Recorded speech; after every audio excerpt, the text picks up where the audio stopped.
Welcome back to another episode. I'm still under the light like Mr. Bean. Today is the 1st of February, and what better way to start the month than a little trip away in the van. The other day I was looking online at campsites in our area, like that were kind of like in the southwest, and the only one that really popped up as like an all year round touring park was Cofton Holidays in Dawlish, which is only about 25 minutes from where we live, but yeah, we're going on holiday to Dawlish. It is literally down the road, but I'm still excited. I'm excited. It's like a night away in the van, so it's going to be fun. So I've just come into the van now. I'm going to switch the fridge on. And I'm going to make the bed, because the bed is unmade. Open all the blinds. And yeah, then we're going to put some water in and hit the road. Very excited. I don't know why I'm so excited to go to Dawlish. I think I'm just excited to get away, to be honest. It's been a long month. I also need to take off the steering wheel lock and open all the blinds. In this video, I'll also be talking about all of the upgrades we have made to our van, and we have made quite a few upgrades. So yeah, I'm excited to show you all.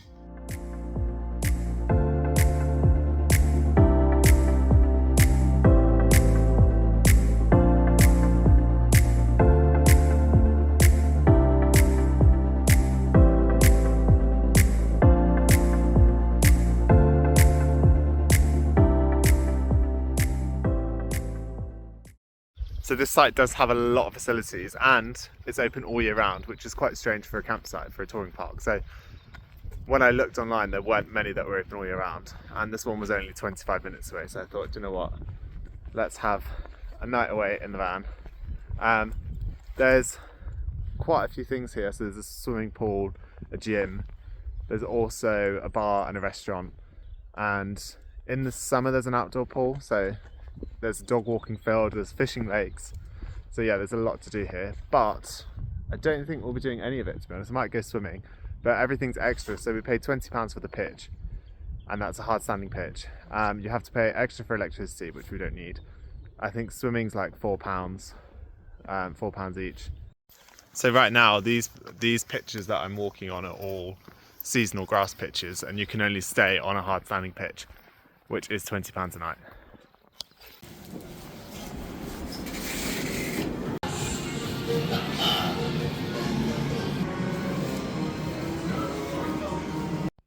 So today I will be talking about the upgrades we have made to our Elders CV60. So when we bought the van, we upgraded from the standard van to a signature edition, which is a dealer special. And that comes with like a few extra things. So it came with metallic paintwork, a microwave, an outside shower point. So when we bought the van, one of the first things we got was the MaxView Wi-Fi system, which is absolutely amazing. It's been a lifesaver, and it has its very own isolation switch just down here, so you can switch it on and off even if the main electrics of the van is switched off, which is great. And it also works with the TV, so we can watch things like Netflix and connect to YouTube. So yeah, this has been a savior, and pretty much everywhere we've been, we've had Wi-Fi. So even when we haven't had 4G, we've still managed to get a half decent Wi-Fi signal with this MaxView system. So I definitely recommend getting this fitted to your van. Another upgrade to the van, which we both felt was very necessary, was this little blue box down here, which is called a Victron Smart Shunt. So yeah, what you can do is you can just go onto the app and you can see the currents coming in, the voltage, and how many hours of battery you have left, depending on how much you're using. That is connected to a solar panel, which is obviously connected to the Smart Shunt, which is then connected to 2 leisure batteries. So we've probably got enough to go off grid for a couple of days. And then if there is no sun, which right now there isn't much sun, we can recharge the batteries by driving the van. So yeah, it's a great system, and it's definitely helped us around Europe, because I think without it, relying solely on the sun just wouldn't work. And it's good that we can just go straight onto the app and we can see how much usage we have left and how much we've used. So the battery in this box just here, which is the main battery which came with the van, that's a 95 amp hour battery. And then the smaller battery, which is in this box, is a 75 amp hour battery. So that gives us a total of 165 amp hours, which is more than enough, which is more than we've ever needed. And we've never run out. So we've been away in the van for like days at a time, stationary, not moving. And all it takes is like a little bit of sunshine. And yeah, the batteries get charged and it's been great. So we've managed to use all of the lights, the TV, and yeah, we've never thought, oh, let's switch this off because we might run out. So, and it's also managed to power the fridge for like days at a time. And when we looked into getting a proper electrical system with an inverter, so we could use 240 volt sockets, we were quoted like £5,000. So we ended up buying a EcoFlow, which was also amazing until I left the charger in Portugal.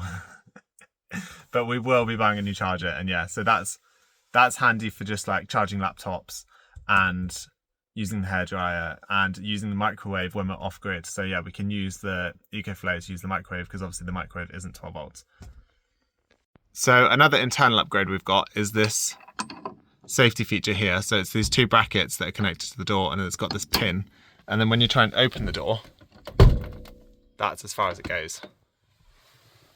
So it just stops people being able to open the door from the outside. I'm gonna have to try and get this off now. Oh, there we go.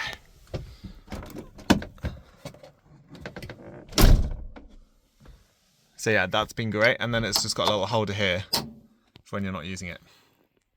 And we also got the same, but they're a little bit different on the front doors and on the sliding door. So this one has basically a chain and it's bolted into where the seatbelt is, and then it just clips on there. And then when you try and open the side door, that's as far as it opens. And that's just basically like an extra safety feature for when we're away from the van and the van is parked in dodgy places. Another upgrade we got in the van was this Road Angel dash cam. So we got this dash cam fitted only recently before our trip to Europe. Just because we were a little bit nervous about some of the roads over there, and the chances of getting into an accident abroad are much higher than in the UK. So we thought if we've got a dash cam, it just covers us, because insurance companies do not like to pay out. So yeah, we got that fitted just before we went to Europe. It was a nightmare getting it fitted, but we managed to get it wired in, and yeah, it records all the time. So it's been very useful. And hopefully we'll never have to use it. The only time I got footage of it was when this poor lady fell off her moped in... I'm not laughing. This lady fell off her moped right in front of us. She was fine, obviously, but she just kind of like slid along the floor. It was like she was starfishing in the road. But yeah, that's the only time I've had to use it. So moving outside the van, we got this external gas point fitted, which is amazing in the summer. And then we also bought a Kadak 30, which is a small barbecue. And in the summer it's great because you just plug the barbecue in here and then you can make pizzas, and because it also works as a pizza oven, and yeah, you can just have a barbecue. We then got this outside tap fitted.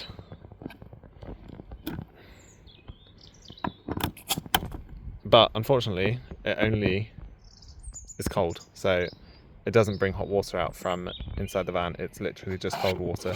So then we ended up getting a second one fitted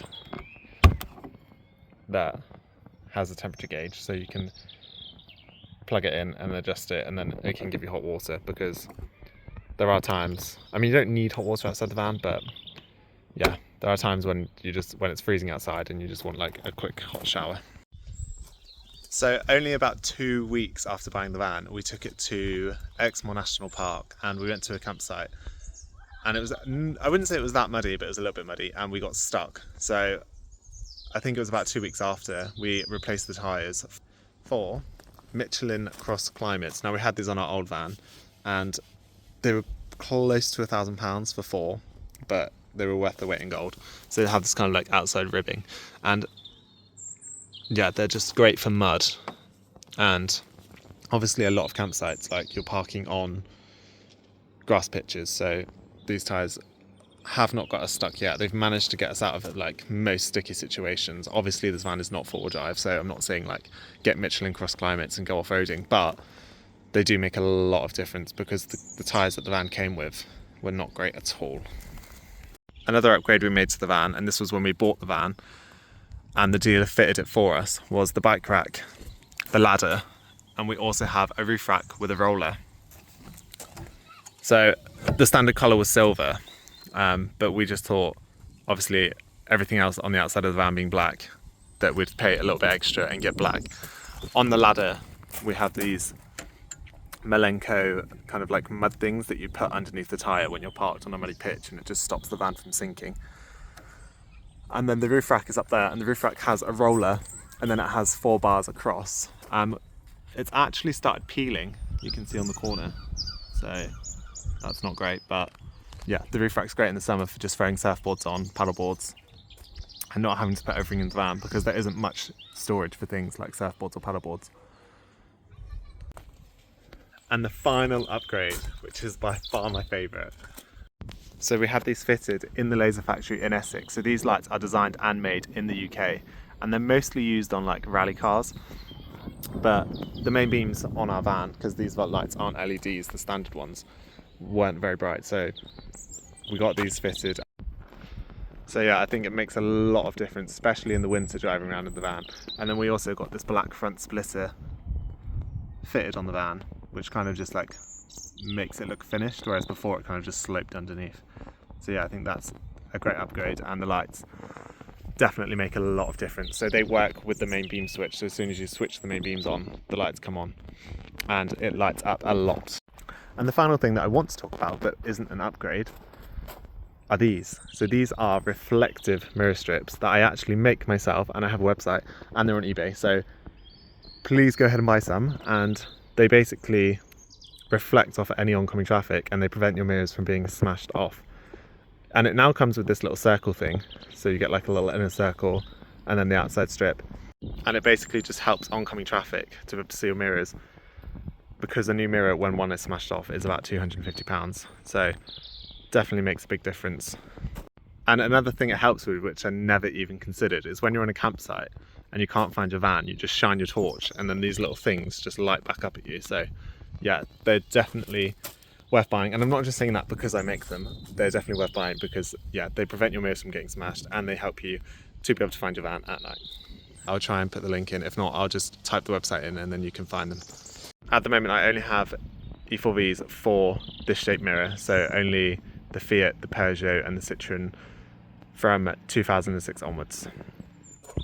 Another upgrade we got on the van was rear air assist, and the reason for that was because the van was basically sat right on the bump stops, and when you went over potholes or even bumps in the road, it was just very rattly and uncomfortable. So we got rear assist, and it makes a big difference. So we got this digital dial rather than an analog dial, and you can see obviously the right hand side is on 7.1 and the left hand side is on 1.5, and that's because we use it to level the van, and you can adjust it just by using these toggles on each side. So now I've shown you all of the upgrades we've made to our van, I am now going to go through the price list. So when we bought the van, there was an option called Adventure Pack, so we ticked that box. That was £1,395, and that gave us a 12-volt TV, a gas barbecue, and Wi-Fi, which, yeah, was it worth £1,000? Probably not, but it's done. The next thing was the shower outlet. That was £215. Then we had the Fiamma kit, which was the awning, because it didn't come with the Fiamma awning originally. So it was the awning, the bike rack, the roof rack, and the ladder. That was £3,220, and that was fitted as well. So we paid for them to fit it. We then had the laser lights, and the laser lights were actually completely free. So when we inquired about the laser lights, they hadn't made the mouldings for this model. So this is the 2023 Fiat Ducato. So they changed the model, I think it was 2022, late 2022. So they hadn't made the mouldings yet. So they said if they could use our van as a model, they'd fit them for free. So we drove the van to Essex, and they very kindly fit the laser lights for free. But I think they were supposed to be about £500 or £600. So I haven't included them in, even though they're an upgrade. And then we paid for an extended warranty, which I'm not sure if it'll be worth it or not, but that was £866. We then bought 4 new tyres at £833. We bought an engine cover for underneath the van because for some reason the UK models don't come with an engine cover, only the European models, which I thought was strange. So the engine is like completely exposed underneath. So we bought an engine cover just to stop all of the grit and the dirt getting up there. And then just before we bought the laser lights, we had to buy the Fiat grille to go with the laser lights because the grille that we had on before was from the odd shaped van. So that was £297. We then bought rear air assist, which was the rear air suspension, which is like lifts the van up and down and it makes the ride a lot smoother. That was £1,248. And the final thing was the smart shunt. That was £94. So in total we spent £8,253 on upgrades. We didn't do all of the upgrades straight away when we bought the van, so a lot of the upgrades we made to the van were maybe like a year after buying the van. So we only got the laser lights about a year ago and we've had the van for nearly 2 years. So there were quite a few upgrades that we didn't do straight away, just because some of them were quite expensive and we had to obviously use the van to know certain things that we needed. So we didn't really know the lights were awful until about a year in and we were like, right, we need to get this sorted. And the rear air suspension, we only realised kind of after using the van a little bit that the suspension was awful. So that was definitely something worth doing.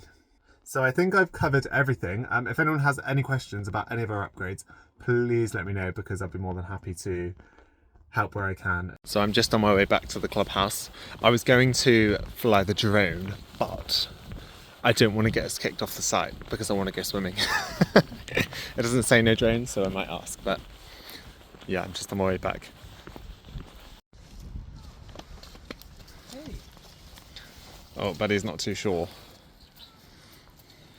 Can't knock the whole chocolate over.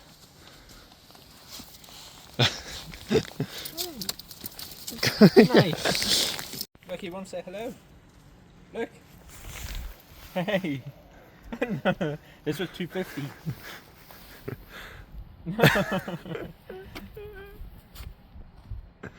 Hey.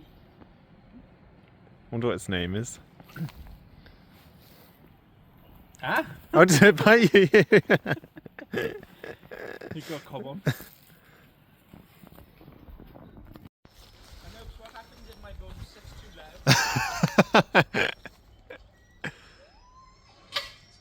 Oh, be quiet. Oh, be quiet. Oh, very thrilling. Bearing in mind, the end's down there. That's funny. It's okay, buddy. Your dad's still alive, unfortunately. It's okay. So while there's no one in here, I thought I'd give you a quick tour of the facilities. So it's very modern and they're basically rows of push button showers, which if you've seen any of my previous videos, you'll know I hate push button showers. But a shower is a shower. There's a nice mirror, sink, and then around this side there's toilets and sinks. So we are now on our way to the swimming pool for our 7 o'clock swimming session. So the swimming pool is open till 8 PM, which is very late for a swimming pool. And here's the complex here. It's not free. The swimming pool is not included in the price of the stay, so it's £4.50 per person on top of the cost of the pitch. What did you say about the timings? So it is the next day and we have woken up and we have to be off the site by 10 AM, which is very early, especially for a Sunday morning. Like, no one wants to be up and out by 10 AM on a Sunday morning. Breakfast here, so we'd have to have breakfast, showers, so we'd have to have woke up like 8:30 just to be able to spend more money here. But instead we have to leave. Yeah, we have to leave, so unfortunately we don't have time to go for breakfast. So actually they're losing money by having such an early checkout time. Especially when check-in's not till 12 and there's no difference with the van because it's literally roll off, roll off. Yeah, so it's very strange that it's so early. Normally it's 11, but yeah. And there's barriers, so I'm scared if we do stay past 10 o'clock, the barrier won't lift up. And we'll be trapped. So after spending the night at Cofton, we came to the conclusion we would not stay there again, and this was for a few reasons. The first one being it was so close to home it didn't feel like we're on holiday. The second one being the checkout time was 10 a.m, which we found way too early. And the third reason was everything was extra, so the pitch was only £20 a night, but swimming was £4.50 each. Electricity was 30p a kilowatt. So when you add everything together, it does become quite expensive. If you are visiting the area, I would recommend staying there because it is a good site and it does have good facilities. But yeah, I think it was just a bit too close to home for us. I just want to say thanks for watching, and if you enjoyed this video, please like and subscribe because it really does help the channel.